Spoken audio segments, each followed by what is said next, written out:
of Odisha. As our esteemed panelist, we have Dr. Deepak Mishra, Director and CEO, Indian Council for Research on International Economic Relations.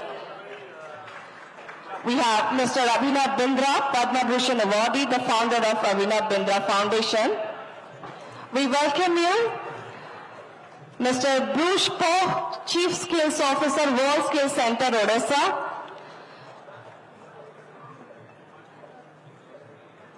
Dr. Rashes Ella, Chief Development Officer, Bharat Biotech. Mr. P.L. Hernand, IRTS Chairperson, Paradip Port Authority, everyone. Please give a thundering round of applause. Sir, we welcome you. It's nice to see you after good weather here as a befitting panelist. One more. Round of applause, ladies and gentlemen. Moderating this engaging discussion, we also have Mr. Shashwat Mishra, Principal Secretary, Finance Department, Government of Odisha. Okay.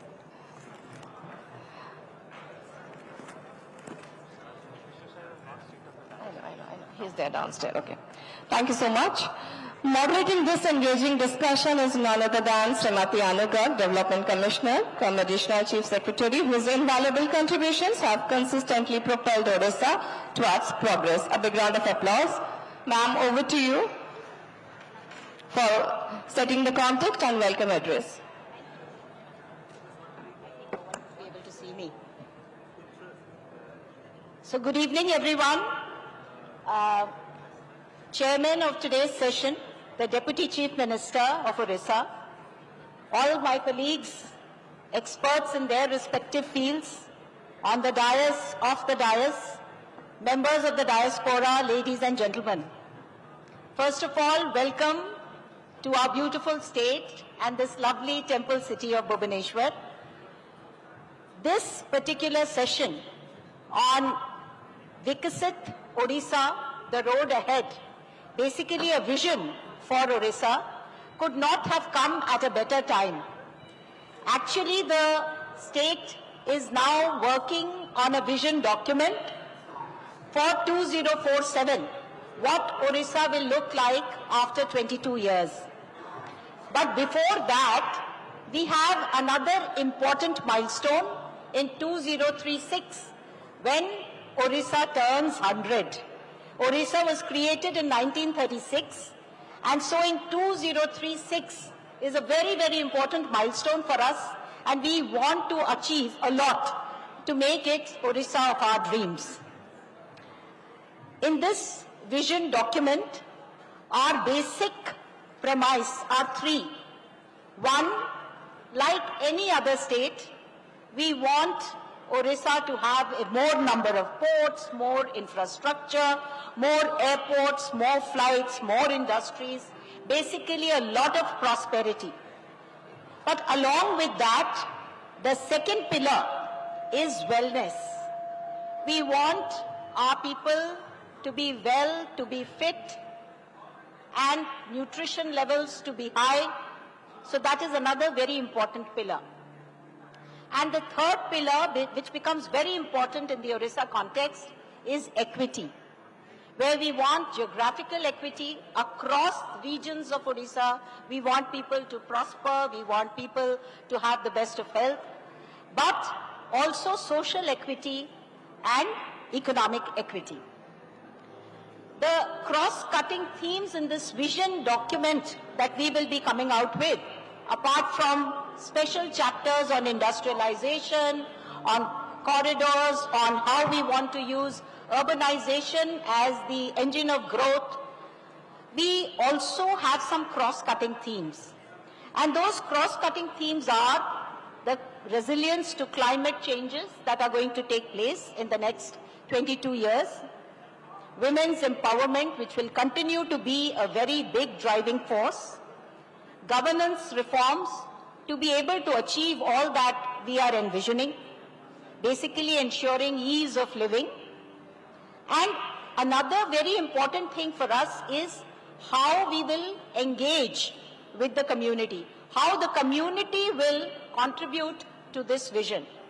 And two immediate examples that come to mind are one, the diaspora sitting here, how they are contributing to the development of the country, of their respective states, and that type of contribution. And the other is that when we were making this document, we started a portal which was open to all the citizens, all the Odias and all others who have love for Odisha in their hearts, and we got 3,22,000 responses to contribute to this document that we are making. So we want more and more engagement from the citizens, so that will be another very, very important part of our vision for Odisha. The state, ladies and gentlemen, has already transitioned from a low-income state. You may remember it used to be clubbed with the Bimaru states. No longer. We are already a medium-income state, but our aspiration is to become a high-income state. We have been doing a lot of things. Just to give you an example, this is a state which has organized 2 World Hockey Cup finals, and the whole entire World Cup hockey was held here in Odisha. Not once, but 2 times, not only in Bhubaneswar, but also in Rourkela, where we built the largest stadium of the world, largest hockey stadium of the world in only 15 months. So when we set our mind to it, we always do things. And what we are now looking at is how to grow our economy, which at present is a $100 billion economy, how we will take it to $500 billion by 2036, and eventually 1.5 trillion, I know it's a tall order, but that by 2047. And in doing that, we have lot of ideas, and you must be very intrigued by the kind of panel we have, the different types of people in this panel. We have the Deputy Chief Minister, who will be talking to us about the new government's vision for this, and he will be talking from his very, very long years of experience in this. And we have an economist, we have a skills specialist, we have somebody from biotechnology, a young leader, we have a sports icon who has been working very extensively with the state government, we have Paradip Port Authority Chairman who will be talking to us about port-led development, which for a state like Odisha, which has a long coastline of 480 kilometers, this is a thing which we have identified as a means of moving ahead. And so we are really looking forward to this discussion. So we will be starting our discussion, and I will be requesting Dr. Deepak Mishra, who is the Director and Chief Executive of the Indian Council for Research on International Economic Relations, ICRIER. He is incidentally born in Odisha, and we will be requesting Dr. Mishra to tell us how the state economy can be taken further. Thank you.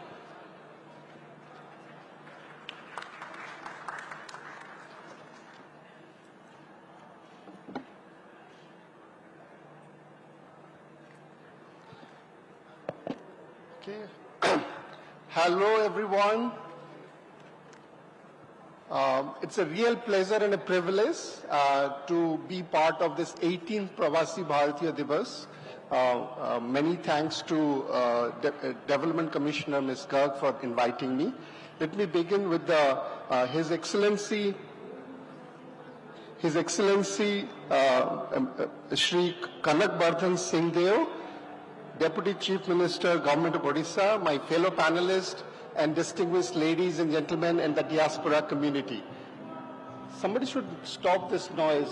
I don't know what's happening. But anyway, let me go. So I'm going to talk to you about how do we leverage the diaspora for talent, for ideas, and as role models in a quest for Viksit Odisha. I'll begin my presentation with a chart which is one of the most cited chart in the economic literature because it captures 2,000 years of economic history in one chart. It tells you the fluctuating economic fortunes of countries across 2,000 years. So on the x-axis, if you can see the picture on your screen, it starts with 1 AD. That's the start of the modern civilization, and it goes all the way to the current year. And on the y-axis, you have the global GDP. And it shows which country contributed how much to global GDP in which year. This graph was not made by me or an Indian economist. This was done by two very prominent, famous American economists. And what you see in this graph, it shows that two countries, India and China, were the most prosperous and developed country in the world for 1800 years. Only in the last 300 years that India and China became much poorer, and amazingly 40% of the global GDP came from India. Fast forward to 1947, by the time India became independent, that 40% has become 4%. So out of every 100 rupees, India used to produce 40% at its peak, which became 4% or 4 rupees out of 100. The post-independence period, it was no good. 50s, 60s, 70s, India continued to languish and grow at a very slow pace. Only after the 91 liberalization that you see India starts to grow again and its share starts to slowly expand. So the question before this house is, can India restore its preeminent position in the global economic order by 2047, which is when we want to produce at least 20 to 25% of global GDP coming out of India. Is that possible? If you go by the economic performance of India over the last 30 years, it's a very eminent goal that we can achieve.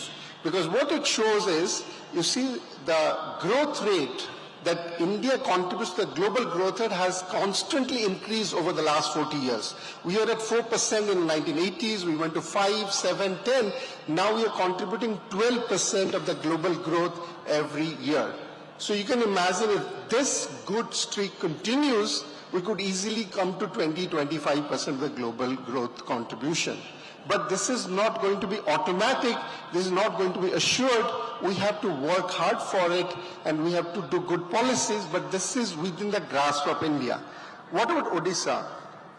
Ladies and gentlemen, Odisha is a standout in India's success story. That's because if India is outperforming the world, Odisha is outperforming India. So the picture on the left shows you what was Odisha's contribution to India GDP in 1981. That was 3.7%. Over 20 years, it went on a secular decline and we hit the rock bottom around early 2000 at 2.3%. Since then, Odisha has been on an upswing. Now we are close to 3 to 3.5%, the growth in the share that we had in 1981. And if this trend continues, Odisha should get to 5% of national GDP by 2036, which is the 100 years of centenary for Odisha. What does 6% mean or 5% mean? If you look at the picture on the right, that means Odisha will have a GDP close to $600 billion. That looks like a big number given that we are at 115 billion in 2024. It means Odisha will be 6 times larger over the next 14 years. Is that possible?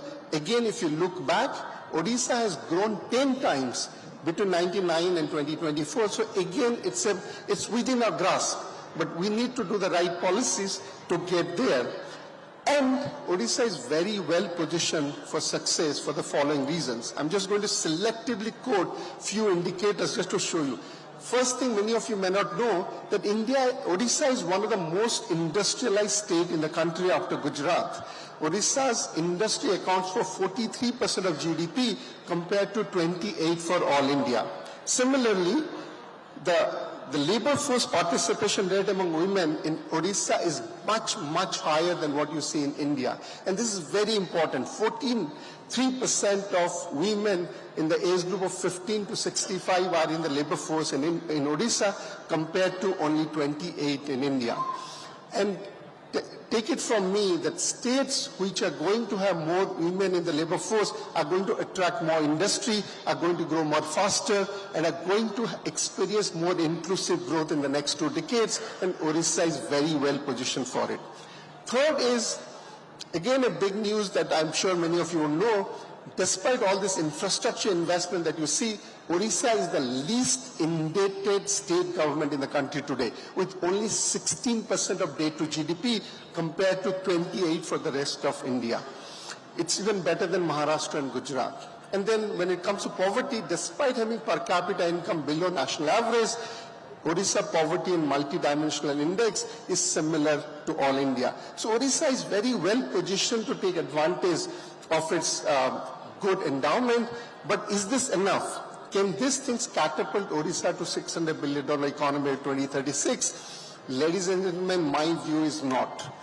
Why not? So what else Odisha needs to do? I could give you a lot more numbers and equations and graphs and data to tell that. Instead, I'll give you 3 stories. What should Odisha need to do to get to its aspiration? And I'll end up with one suggestion. The first story is the economic history that I studied when I went to school in Odisha. So most economic history book in Odisha in the 1970s started this very dramatic statement saying Odisha is rich, but its people are poor. That was the narrative that I grew up going to the school and listening to my teachers. Fast forward to 2020 or current years, Odisas are no more poor. In fact, Odisas are very powerful. They're smart, they're intelligent, they're taking over, India and the rest of the world. And this is just a few diaspora from Odisha who are in corridors of power in Delhi.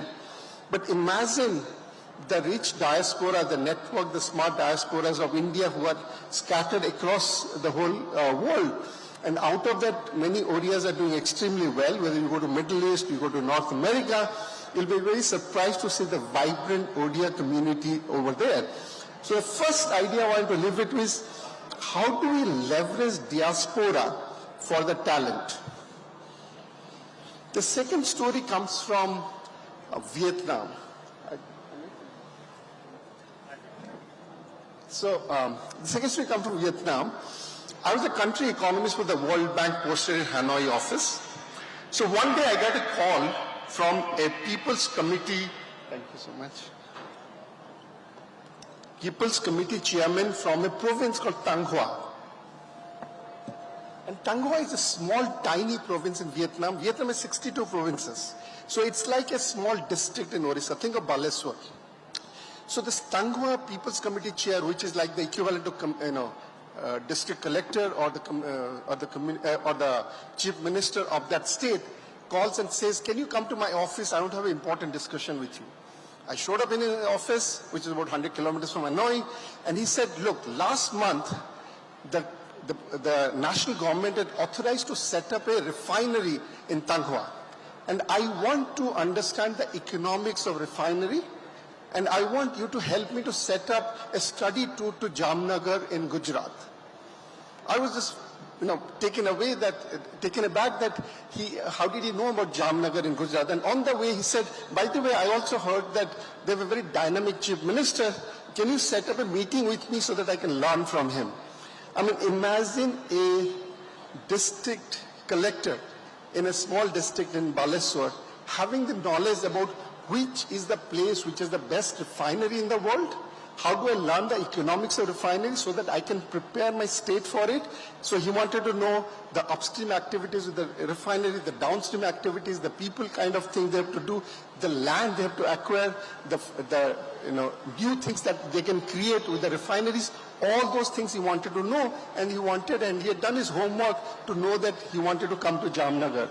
And he said, because you're an Indian, you have connections, so I'm asking you to help me to set this up.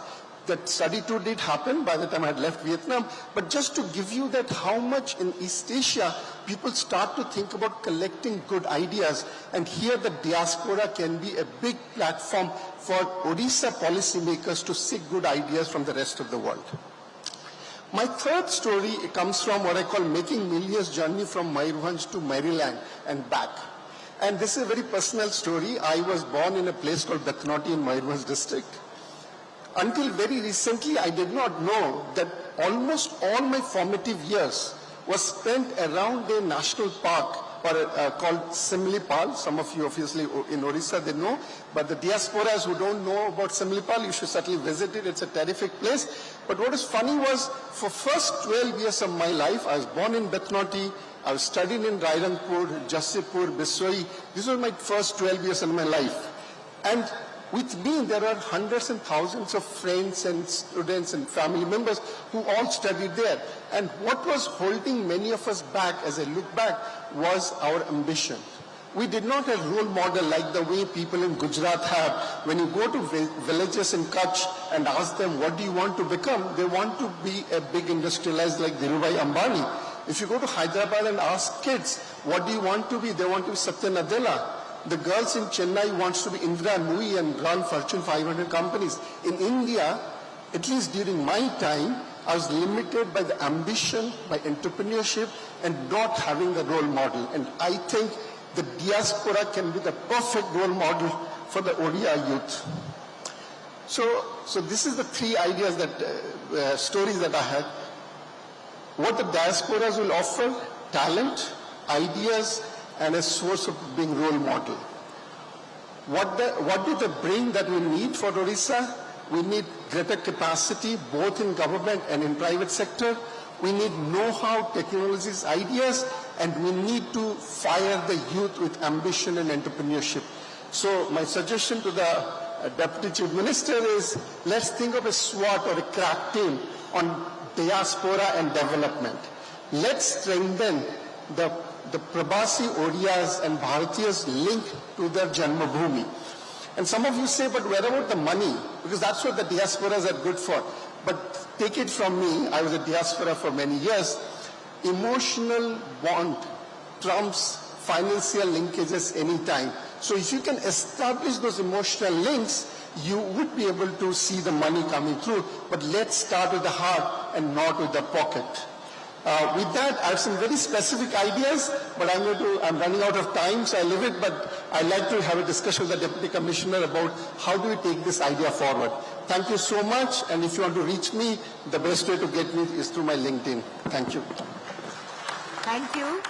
Thank you so much, Deepak. We will now be requesting Mr. Abhinav Bindra. I think all of us have heard of his name, and we are very, very proud of him as the first Indian to win an individual gold medal at the Olympics in men's 10-meter air rifle event in 2008 Olympics, and many, many, many more awards after that. But, ladies and gentlemen, what he's here to speak to us about is about what Odisha's vision for sports can be. Already, there are a large number of things that we are doing with Abhinav Bindra Foundation, but I will let Mr. Bindra speak on that. Yes, as you wish. If you feel more comfortable like this. Well, thank you very much, firstly, for having me on this panel. It goes to show that, the leadership, of course, nationally, but also in the state, really believes in the transformational power of sport. It's wonderful to be always back in Odisha, in Bhubaneswar, which I really think is the sporting capital of our country. The infrastructure here is magnificent, and just the interest for sport amongst the people has been absolutely wonderful to see. And also today, the greatest applause which we've heard so far is for sport. So I'm just very happy on that. I think sport can play a very, very important role in the further development of Odisha. I think Odisha has done very, very well to develop sport at the elite level, to give the youth of Odisha a lot of chances to become elite athletes. But going forward, I envision how sport can contribute in a larger way. I think sport can contribute to many, many areas in the vision document, ma'am, what you had just talked about. And I'd like to talk about a few elements on how sport can be a can play a very important role. I'll start with health. I think it is absolutely critical to make Odisha a healthy state. The people of Odisha have to be physically healthy, they have to be mentally healthy.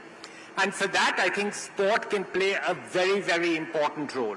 Physical inactivity levels are at all-time high, and that is something with the younger generation, with the youth, we're just seeing a very physically inactive generation. So here sport can really play a very meaningful role to make young kids get involved in sport, not just for winning in sport, not just for the glory of becoming champions, but just playing sport for the sheer joy of playing sport, for becoming healthier people, both physically and mentally. Physical inactivity is going to give rise to a larger number of non-communicable diseases, so the role of sport there can be absolutely massive. I'll talk about education. The role of sport is going to play a very important role, and we're already doing quite interesting work through the Olympic Values Education Program. What we'll see in the course of the next 10, 12 years is that there is going to be massive disruption also in education through artificial intelligence. We're already seeing that come through. But what AI will never be able to achieve is instill and imbibe values into young kids. And the role of sport there is going to be absolutely immense. There is no better activity than sport to build character in young people. Sport teaches us a thing or two about winning, but it also teaches us how to fail. It teaches us resilience. It teaches us teamwork and all the wonderful things that sport teaches us, and the values that young people can imbibe through sport will be invaluable life lessons to the young kids of this state. You talked about equality. I'll talk about something called gender equality. Through our programs in Odisha, we've managed to get many young girls to play sport, to just play sport for the sheer joy of playing sport. Many of them will become champions, most of them won't. But they will become a more confident people. They'll become more confident in whatever they want to do in life. So I think sport has the power to break a lot of glass ceilings. I'll give you a very small story and a very interesting story. When we started the Olympic Values Education Program here in Odisha, we noticed that girls in physical education classes in school would not venture out to play in classes, in those sports classes. So what we did was we changed the rules of the game and we made all our events mixed team in nature. So the girls were forced out to the playgrounds. Of course, the boys were a little bit grumpy the first week, but after the first week, they realized that the girls were really good. And one of the most beautiful things that happened was we recently did a sports tournament for these OVEP schools, 100 OVEP schools, and we did a football tournament, and you'll be surprised and happy to know that 64 of those 100 schools had girls leading those mixed teams. And it was most of the boys who actually made girls the captains. So sport really has that power to break glass ceilings, to bring in that role of equality. So sport there can play a very important role. About economy, I think, of course, hosting events, it attracts tourism, it attracts investment, and it can play a very important role in economy. But I'll go back to my earlier point that I was trying to make. We're also going to try and make Odisha and, of course, India a global workforce. But this global workforce also has to be a productive workforce. And they have to be a healthy workforce. And the role that sport can play there is going to be very meaningful. So just to end, I'd just like to say that there's great work happening in sport in Odisha. I acknowledge it as the sports capital of this country. But what I would really like to reinforce is that while you work on your vision documents and while you work on your policy going forward, I'd love to see sport more mainstream. So far what we've seen, not just in Odisha, but across the country, that sport has grown in a silo. But what we can do is that we can mainstream sport in all these areas that we talked about, in health, in education, in urban development, to build community sporting infrastructure, to give young people across the state an opportunity to simply go out and play. And I'm sure if we will be able to achieve that and do that, sport will be a very meaningful contributor to the development of Odisha. Thank you very much.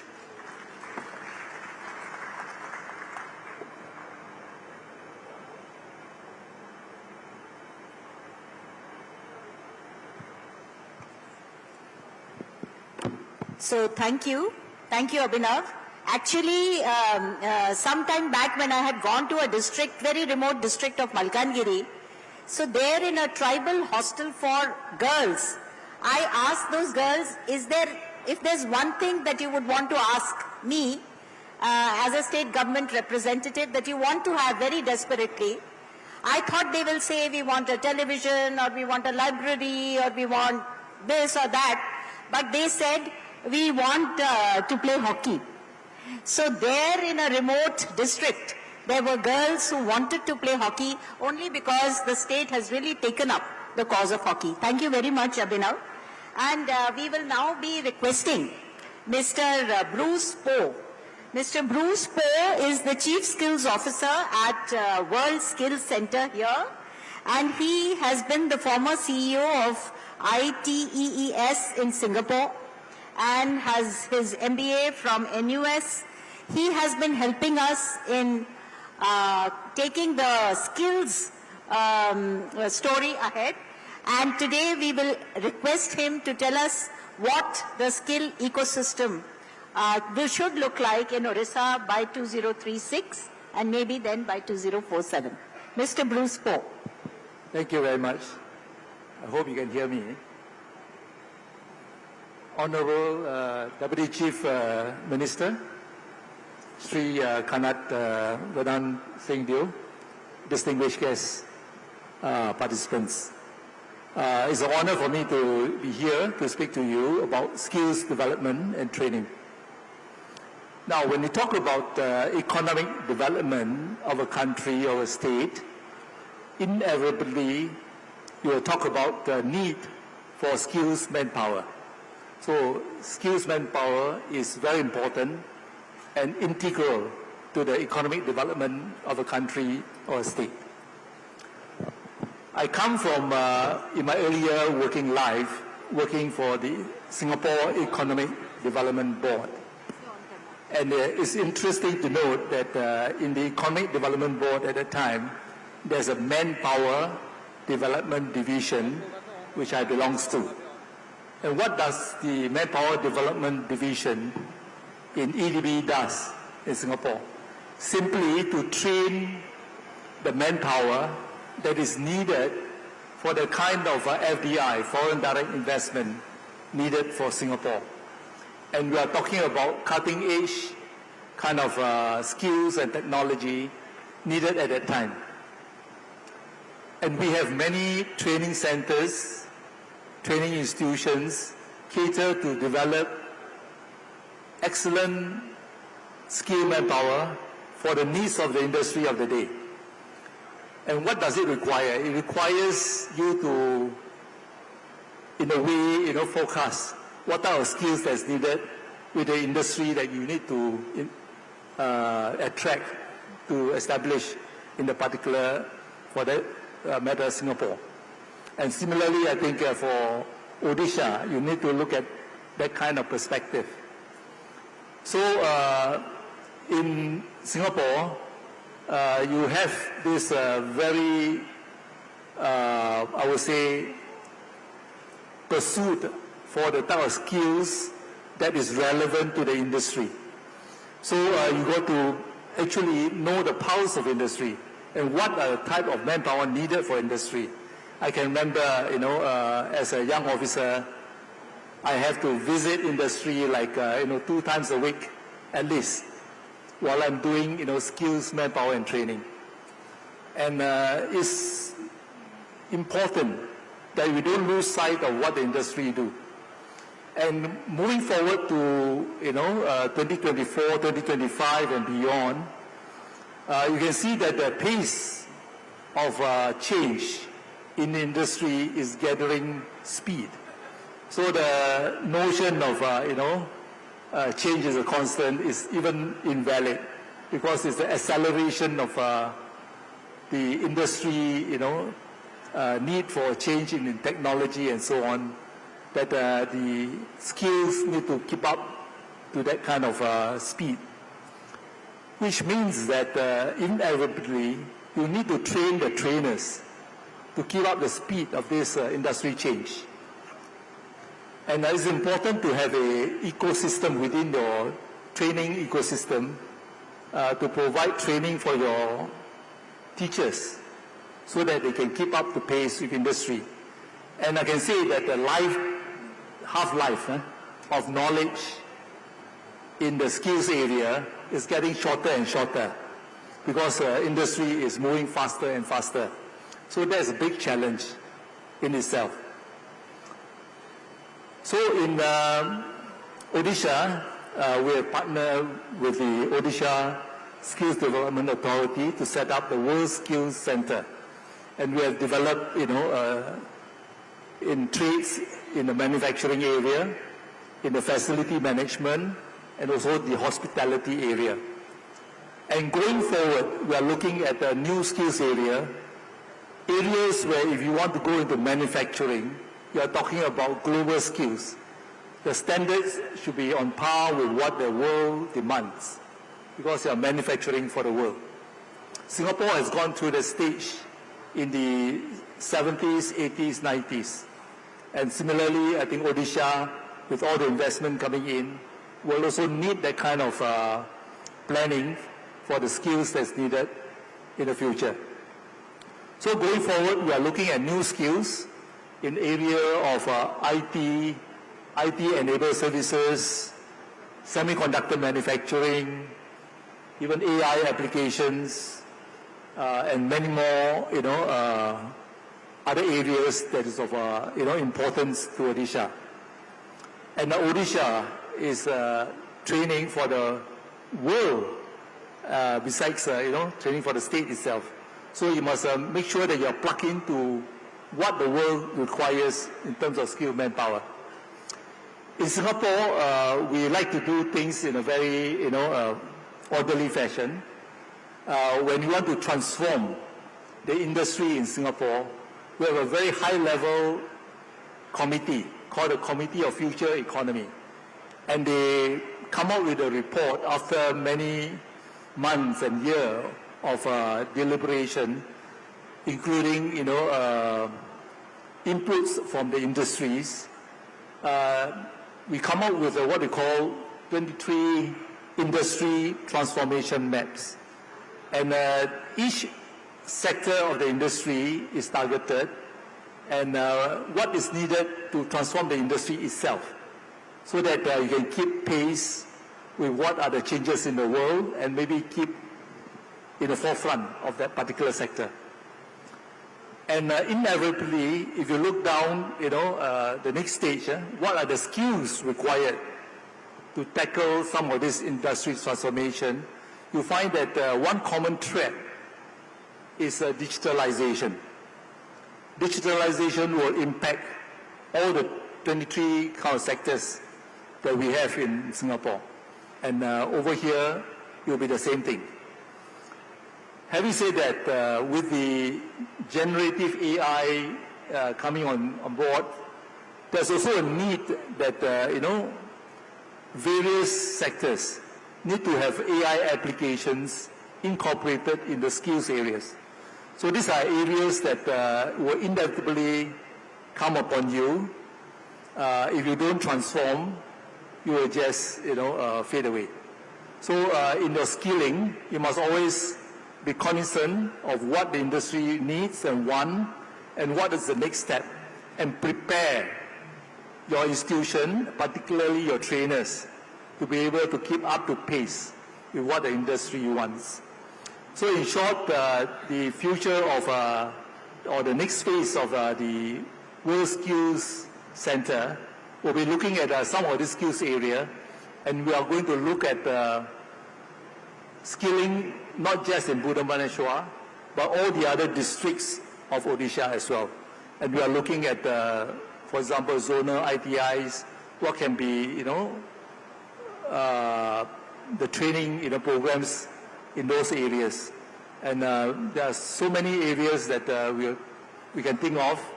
And eventually, it's the youth that will be benefiting from this. And the youth are looking for not only jobs, but jobs that will pay well. So hopefully, we can put our act together, and maybe with the participation of the diaspora here, with contribution, as particularly, partnership with industry is very critical in our skilling efforts. So with that, I thank you. Thank you. Thank you so much, Mr. Poe. And actually, when we were thinking of the vision for skills, we were thinking of the tagline, skilled in Odisha, skilling for the world. So we are now thinking how our boys and girls can get skilled enough to go to all parts of the world. And with that, I would now like to request Dr. Rachis Ella. Dr. Ella is the Chief Development Officer at Bharat Biotech, based in Hyderabad. And though he is a clinician by profession, but he is also heading Bharat Biotech as its Chief Development Officer, and has a strong background in biotechnology. And that is something on which we would like him to speak, how we can grow in this specialized area of biotechnology. Dr. Ella. Thank you, ma'am, for the introduction. I hope I'm audible. I think before I start off, I would like to probably explain to you the difference between biotechnology and pharmaceuticals. You're probably very much aware of what pharmaceuticals are. So those are small molecules. Those are tablets that you take or injectables that you take, which are very small molecules. Biotechnology is a culmination of various sciences to engineer cells to express a protein of desired interest. You were essentially making therapeutics, vaccines, or gene therapies that are liquid biologics that can either cure cancer or prevent an infectious disease. So you can understand there's a fair amount of sophistication in biotechnology. That being said, I work for a company by the name of Bharat Biotech. For those of you who are in Bhubaneswar, you probably received a vaccine that we manufactured by the name of Covaxin. We've also manufactured several other vaccines for children and infants. Approximately 1 out of 3 children born in this world receive a vaccine manufactured at our 3 facilities in Hyderabad, Gujarat, and Bhubaneswar as well. We're recently commissioning our flagship manufacturing facility here, north of diaspora, in an 8-acre facility that I'll be talking to you a little bit more about. And our philosophy, at least in the biotech sector, at least for Bharat, is our vision is to develop global south solutions for global south diseases.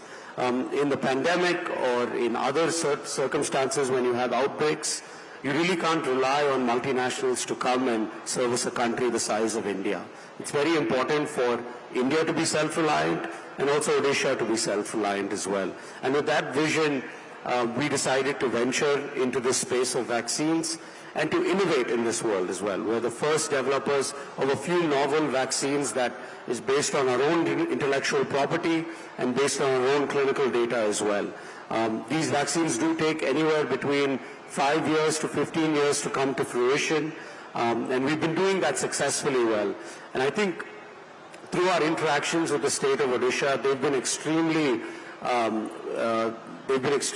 long vision. I would say that the vision is primarily to foster an industry of biotechnology in Odisha, not a pharmaceutical industry, but primarily a biotechnology industry, which is even more, which actually I'll have to go to Dr. Poe to get some advice on skill training.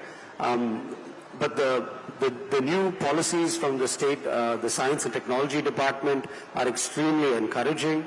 For those of you who are in the life sciences and biotechnology sector, I encourage you to produce those documents. Some of the subsidies, some of the capex investments are extremely lucrative to attract talent. and also foster such innovation and investments as well. Lastly, I would just like to point out that though our plan is to make Global South solutions for Global South diseases, we'd also like to make therapeutics and vaccines from Odisha for the Global South. Thank you. Thank you so much, Dr. Ella. And we are very, very thankful to you for co-vaccine and for saving so many lives. The next panelist is Mr. P.L. Haranag. He is the chairperson of Paradip Port Authority, an officer of IRTS, the Indian Railway Traffic Service, has long years of experience in logistics and transportation. And we in Odisha want to see port-led development, and what better person than Mr. Haranag to tell us how Paradip Port itself is going to transform itself and how further we can go for port-led development. Honorable Deputy Chief Minister of Odisha, Anugarg Madam, the Developmental Commissioner, the esteemed co-panelists, and the erudite audience, good evening to all of you. As you all know that the Indian economy is rapidly progressing. It is going to touch 7 trillion economy mark by 2030 and more than 30 trillion economy mark by 2047 under the leadership of our Honorable Prime Minister Sri Narendra Modi ji. Normally, the Indian ports growth rate versus the GDP growth rate is normally in the range of 1.1x to 1.5x. That means if the GDP grows at 1, then normally 1.1 rate, the Indian ports grow. Even if you consider that the port growth is 1x of the GDP growth, the current volumes which are handling at the Indian ports today is 1600, less than 1600, 1540 million tons, will go up to 2400 million tons by 2030. That means in a span of about 6 years, we are required to handle about more than 800 million tons at our ports. So the need of the hour is to expand the capacity so that the real potential of this EXIM traffic will be realized by the Indian economy. Honorable Prime Minister Narendra Modi ji has announced a maritime vision he has unveiled at Mumbai last year. As per the vision, the Indian port capacity from the existing 2600 million tons is expected to go up to 10,000 million tons by 2047. Coming to Odisha, Odisha is a state which is mineral rich, known for its highest level of ease of doing business and facilitation to the investments and low power tariffs and all that. We have 3 ports in Odisha as on date. The Paradip is the major port and Dhamra and Gopalpur are the non-major ports. And another 12 non-major ports are under development. And though the Odisha has a coastline of about 6% of the total coastline of India, the EXIM traffic handled at Odisha ports is last year is a 13% of the total EXIM traffic handled by the India. That means a huge, it is almost double than its capacity it has been able to do it. Then last year, the total exports worth of about $12 billion have been exported from the state of Odisha. That is the standard of Odisha. Last year, all the 3 ports put together, we handled about 200 million tons. The Paradip has emerged as the #1 major port of the country with 145 million tons. And the other Dhamra and Gopalpur have done the rest. Out of these 200 million tons, we handle 85% coal, crude, iron ore only. Now, the Paradip port, I will talk about little bit specific about the Paradip port because it is the major port in the state of Odisha. We are taking a number of steps towards the path of Vikasit Bharat as well as the Vikasit Odisha. The first one, as I told, that we are required to expand our capacities at the ports, failing which we will not be able to handle our EXIM traffic which will be offered in the next 5-6 years by the economy. We are on the spree of massive expansion. Today, the Paradip port is about 289 to 290 million ton capacity. It will increase to 400 million tons by 2030 and 500 million tons by 2047. This will be the first port in India to cross the 500 million ton capacity mark. And apart from that, we are also equipping these berths with the most state-of-art machinery. Today, the Paradip port is the port with the highest productivity among all the Indian ports. We handle more than 33,000 tons per berth, per vessel per day, which is highest. We want to take it to 50,000 tons, so we want to put the most state-of-art of machinery at all the berths. And second important thing in any port is so that the draft is nothing but the depth to which a loaded vessel sinks. So if the harbor is deeper, and automatically the higher draft vessels can be brought in. Higher draft means higher volumes it can bring. So today the Paradip port is 16-meter draft vessels only can come. That means vessels with 1 to 1.5 lakh tons of cargo only can come.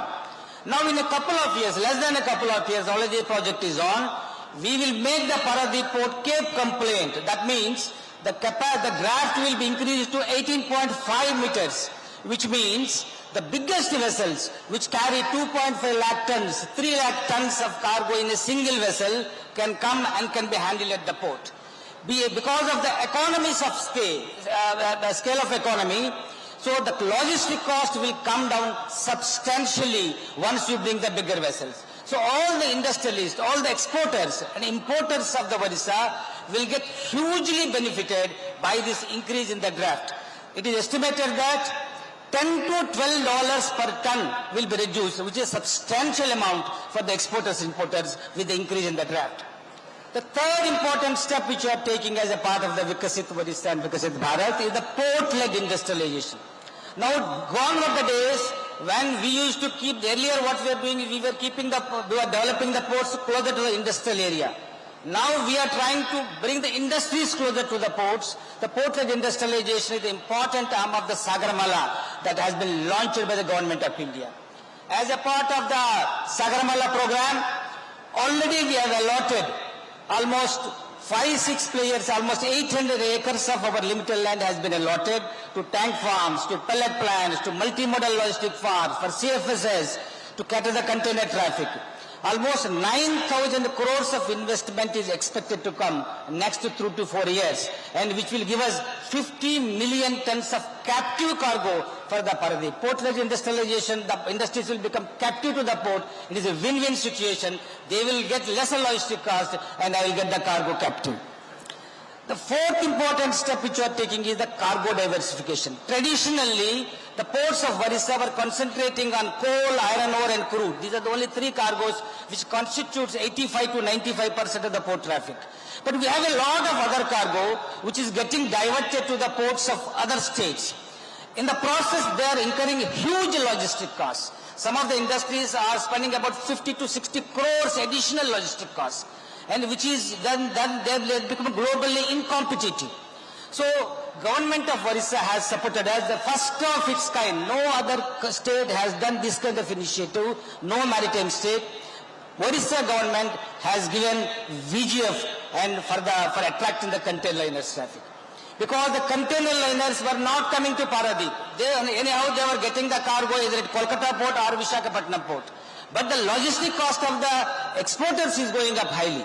So they wanted about at least 250 minimum containers should be available for each call. So in the initial periods, it will be very difficult to get 250 minimum containers for each call. That's why government of Odisha has forwarded an expression of interest. It has clarified that any shortfall in the minimum guaranteed slots, so $200 per slot will be compensated so that you start your calls. So the MSC, RCL, all these container liners have started coming here. Now I think MSC doesn't require any more VGF. It is getting 500 to 600 to use in each call. So really the government of Odisha initiative is very laudable. Next, the important thing we are taking is the connectivity. The ports cannot function in isolation. It has to be connected to the hinterland, failing which the aggregation of cargo to the ports from the industries, evacuation of the cargo from the port to the industries, and will not happen just in time. Today, we have come to a where entire cargo movement has to take place just in time. So, in the Gati Shakti program, which is launched by the Honorable Prime Minister, 28 port connectivity projects, 22 projects railways, and 6 projects, road projects have already been made part of this Gati Shakti program. Out of these 28, 8 projects are already completed, rest are under either implementation or development. Then another important thing which we are doing is, we want to develop the waterways. Odisha is blessed with waterways. Brahmani River, National Waterway number 5, Mahanadi River, National Waterway number 64. And these waterways are not utilized for transportation of cargo. So now an SPV has been formed with the government of Odisha and Paradip Port, Inland Waterway Authority and Coal India. We come together to develop the National Waterway number 5, the Brahmani River first, which will connect Talcher to Paradip as well as the Dhamra ports. This will be a game changer because the cost of transportation by waterways is substantially lower than railways and roadways. Then another important initiative we have come out with is the shipbuilding and ship repair cluster. In fact, today the world has a 150 billion global market for shipbuilding and ship repair. In the entire world, which is dominated by China, South Korea and Japan, the entire tonnage capacity of shipbuilding is about 64 million gross tonnage. Out of which, today, what is the Indian shipbuilding capacity? 0.1. So we are at the lowest bottom. We are ranked 22nd in the entire list of the shipbuilding capacity. So there is a huge potential. In fact, Indian ships, normally the life of a ship is 20 years. 20 years, after 20 years it has to be scrapped. So already 45% of the Indian owned vessels have crossed 20 years. So we require appropriate shipbuilding and ship repair center.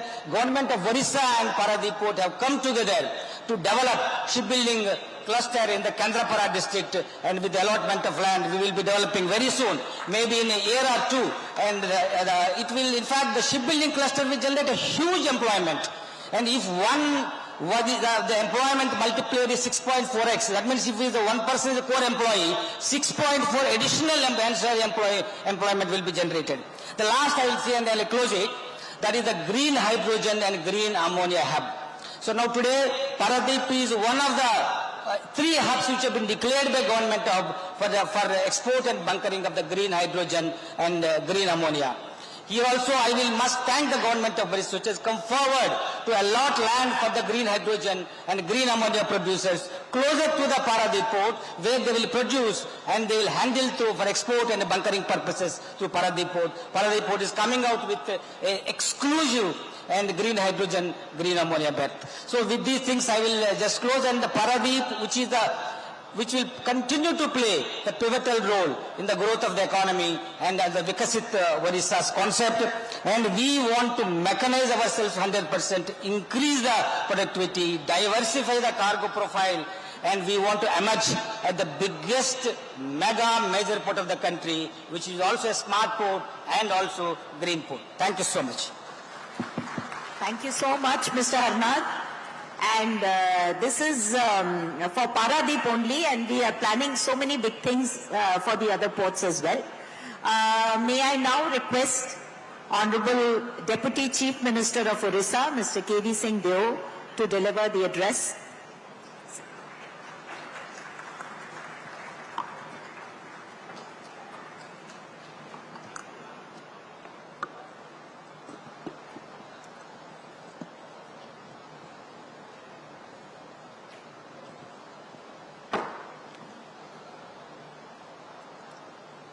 Jai Jagannath.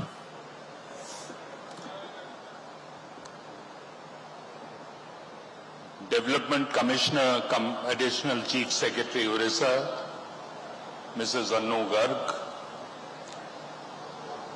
distinguished panelists, Dr. Deepak Mishra, Director and CEO, Indian Council for Research on International Economic Relations, Mr. Abhinav Bindra, Padam Bhushan, Olympic gold medalist, founder of Abhinav Bindra Foundation, Mr. Bruce Poe, Chief Skill Officer, World Skill Center, Odisha, Dr. H.S. Sela, Chief Development Officer, Bharat Biotech, Mr. P.L. Harnath, Chairperson, Paradip Port Authority, all the dignitaries of the dais and our beloved diaspora. First and foremost, on behalf of the government of Odisha, I would like to welcome all of you to the land of Lord Jagannath and participating in this 3-day Viksit Odisha, the road ahead. I've been here since the morning and listening to all the panelists who have been on the dais earlier and the panelists here right now too. I couldn't agree more with Dr. Deepak Mishra when he pointed out that till 1999, the development or the graph of development in Odisha was minuscule. I would like to mention here that till 1999, there used to be something called a freight subsidy. And because of the freight subsidy, all the ore, Odisha, everybody's been speaking about the wealth of Odisha is in all the mineral ores that Odisha has. But we were allowing the ore to be taken out to Punjab, Haryana, all the foundries were there, but nobody was setting up base in Odisha. Even Tatas, they set up their industry in Jamshedpur, but they would take the ore from Odisha. It is when the freight subsidy was withdrawn in 1999 and when the government came out with the industrial policy resolution in 2001, we inserted a clause there that anybody who wants any form of ore from Odisha, they have to set up base in Odisha, and there started the development process in the state.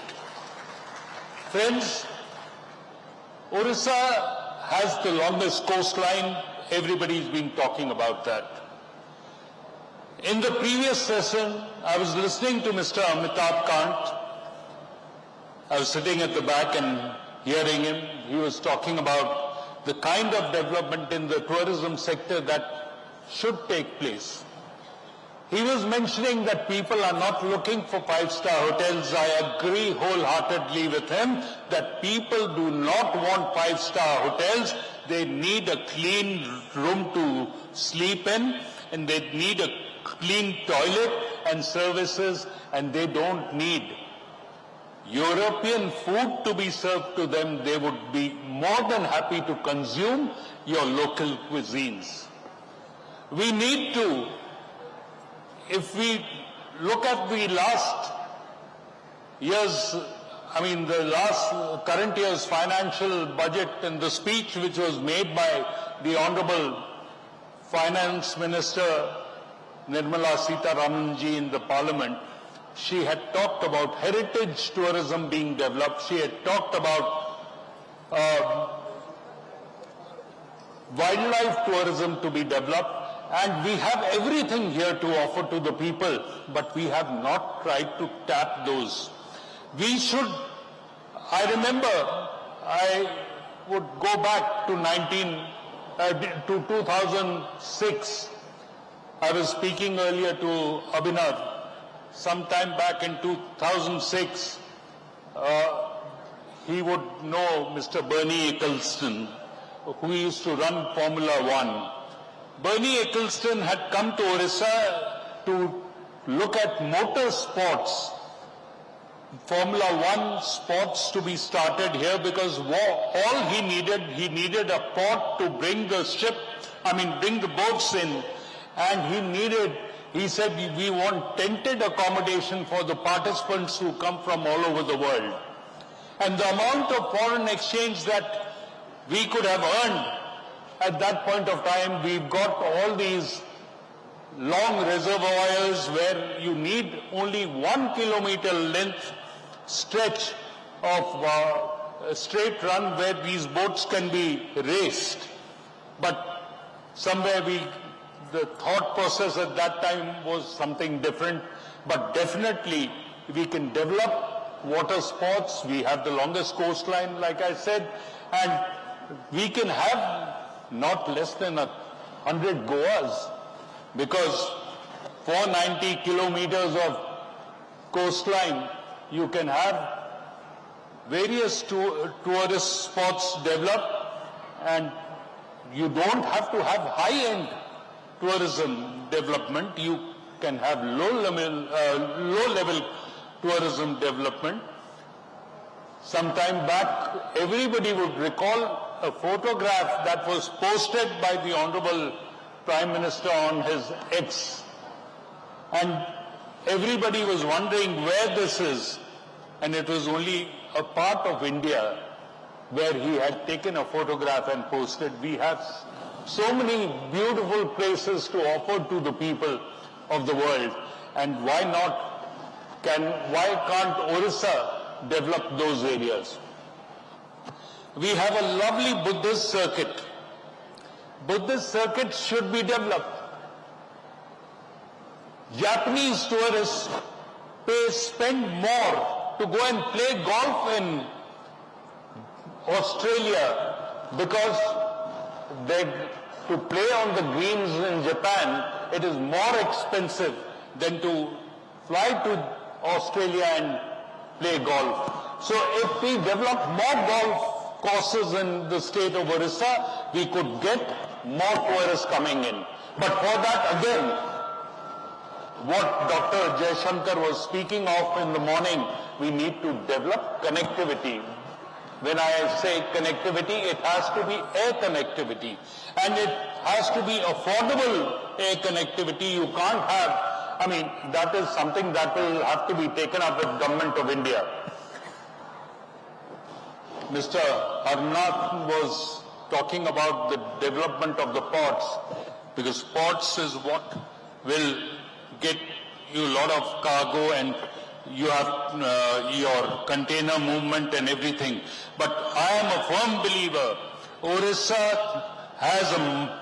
can steal a march over all landlocked states, because movement of cargo, any produce or product which is finished by any of the industries in the state of Odisha can be moved quicker through the sea route rather than through the land route. So Odisha is much better positioned than, let's say, for example, Jharkhand or Chhattisgarh, which have similar situations of ore and other things. And you talked about Janmabhoomi. This is all of ours. This is our Janmabhoomi. We have to give back to our Janmabhoomi something at least. When Mr. Arnath was talking about Kendrapada and development of the port there, he is smiling, and I have a merchant navy MLA also sitting in front. He is also very happy, because then his evacuation out would be also quicker. I would like to appeal to all of you in the audience, the entire diaspora who is here today for this 3-day conclave. Please look at Odisha. We are here. Government's job is not to set up industries. Government's job is not to create industries. Government's job is to create the infrastructure and environment for investments to come in, and we are here to facilitate each and every part of that. And I assure you on behalf We have a very conducive bureaucracy also who will show you the right path and move the state ahead, because we want the state to grow along with you and your investment to grow, and we will handhold you in whatever way you require. The other issue that I need to point out here, my finance secretary is smiling from there. I would like to point out one thing here, that the cheapest electricity tariff that you can get today is in Odisha.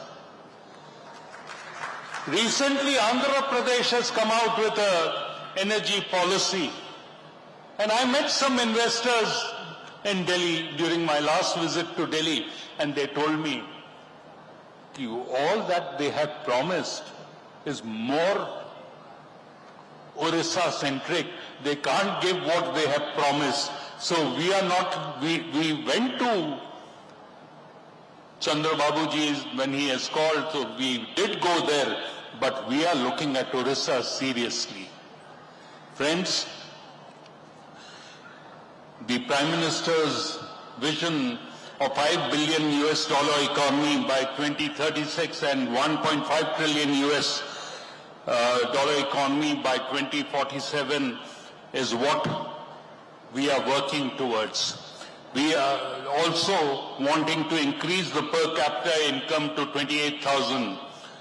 We intend to create more than 12 million additional jobs in the manufacturing and service sector by 2047. Odisha, I have already mentioned, has all kinds of mineral ore available, and we are ranked number one as far as chromite, bauxite, iron ore and manganese ore is concerned. We have many big giants, industrial giants who have come and invested in Odisha, not because of any other thing, because we have a conducive work culture and we have adequate forces available to be employed and engaged by the industries. I would like to also mention here, our goal is to increase the contribution of our service sectors to over 49% of the economy by 2047 from the present 36%. To achieve this objective, we will set up a financial technology and knowledge fintech city in Bhubaneswar, state-of-the-art global capability center, and a network of data centers in Odisha. We aim to make Odisha a leading chip design and manufacturing hub in India and contribute to the objectives of the India's semiconductor mission. By 2047, Odisha aims to increase its contribution to India's energy future by becoming one of the top 5 states for energy exports, serving as a supply hub for southern and eastern India. Friends, we also aim to achieve at least 33% green industrial power consumption, 50% green electrification and agricultural, and 100% digitization of power ecosystem. I would like to point out over here, we want to have organic farming in the state, because organic farming gives us better health. I'm sure Mr. Bharat, Mr. Rachel Ila will agree with me that we need to feed our people, our society, our people in the country organic food, because that will keep our health, keep us healthier, and we will not have to, pardon me for saying this, you're setting up your unit here, but we would definitely want a healthier society. We don't want to be living on medicines only, because health is something that we all need, a good health system. In the earlier session, women-led development was being talked about. Abhinav has spoken about the sports infrastructure, and so has Anu spoken about the the sports infrastructure which has been developed in the state.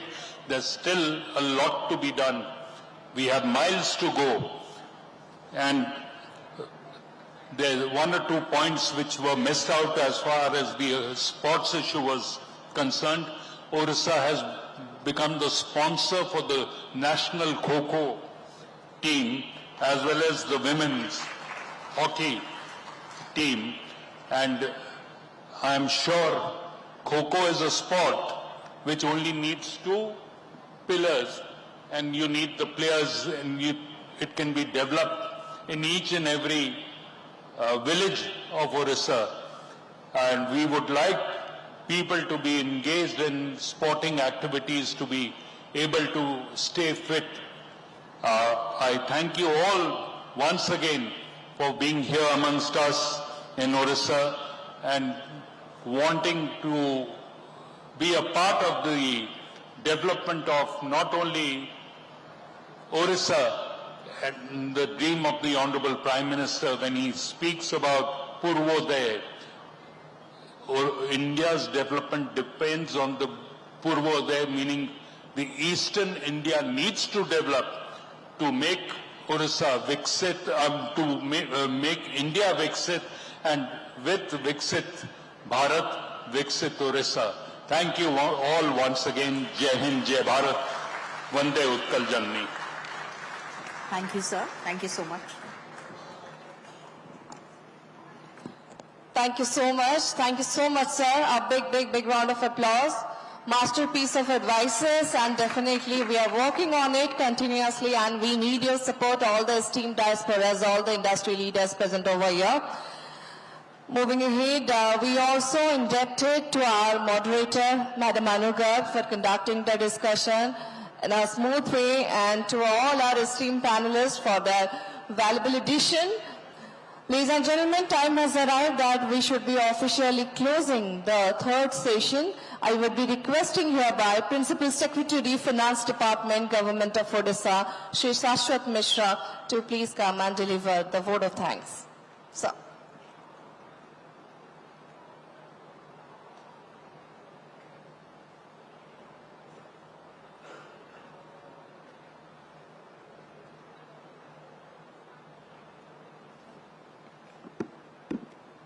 Honorable Deputy Chief Minister, respected Development Commissioners, distinguished panelists on the dais, distinguished Prabasi Bhartiyas and eminent guests of the dais, namaskar to all.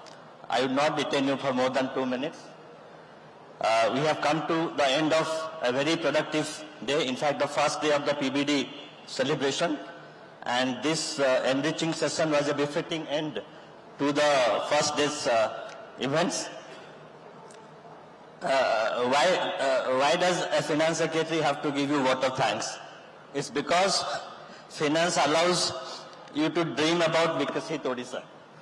And as Dr. Mishra said, that Odisha can catapult into a much higher league of states. Yes, we have the ability. We have the ability. As he has already stated, we are the least indebted state in Odisha, in the country. We are a revenue surplus state. We have adequate reserve funds for the bad times. God forbid any pandemic strikes again. Dr. Allah would not allow that. But if at all it happens or any such big dislocation happens, we have adequate reserve fund to take care of the eventualities. And as you know, almost all of you must be knowing, in 2004, Government of India came up with a FRBM Act, Fiscal Responsibility and Budget Management Act. And we are the only state which has been FRBM compliant since 2005. All FRBM targets have been adhered to, and yet we are prospering, and we are growing, and we are revenue surplus. So it's a very disciplined financially managed state. So we therefore dare to dream of Vikasit Odisha by 2036. All suggestions and advices given by our distinguished panelists, Dr. Mishra, Mr. Avinav Bindra, Padma Bhushan, Mr. Bruce Poe, Dr. Yella and Mr. P.L. Harnad have been noted down. As DC ma'am has already spoken about we preparing a vision document. All your good suggestions and viewpoints would be taken care of while we finalize the vision document and bring necessary policy changes to give effect to those visions and goals. So with this, on behalf of Government of Odisha, first of all, I thank all the Prabasi Bharatiyas who have come from all parts of the globe to Odisha and to Bhubaneswar to attend this PBD celebration in large numbers. And this is the most appropriate time to visit Odisha. And as you must be seeing that Bhubaneswar especially and Puri and other tourist places have been already decked up to welcome you. And I'm sure that you would have a very memorable experience of visiting Odisha and visiting and attending this PBD in 2025. I thank all the 5 distinguished panelists for their valuable time and suggestions. We will be in touch with them as and when required. Some of them are like our in-house advisors like Mr. Bindra and Sri Harnad and others. So we'll be taking a lot of advices from you. Thank you very much. I thank DC ma'am for moderating this entire discussion. And last but not the least, I thank the Honorable Deputy Chief Minister who not only has a towering presence but who is also a towering leader and who is in charge of the 2 most important departments of the state government, agriculture and power sector. And with your guidance and with your leadership, sir, we expect that our state would leapfrog into a very high altitude of growth. Thank you. And on behalf of the organizers, I thank everybody once again. Thank you. I request our esteemed dignitaries present on the dais to please come forward and pose for a photograph.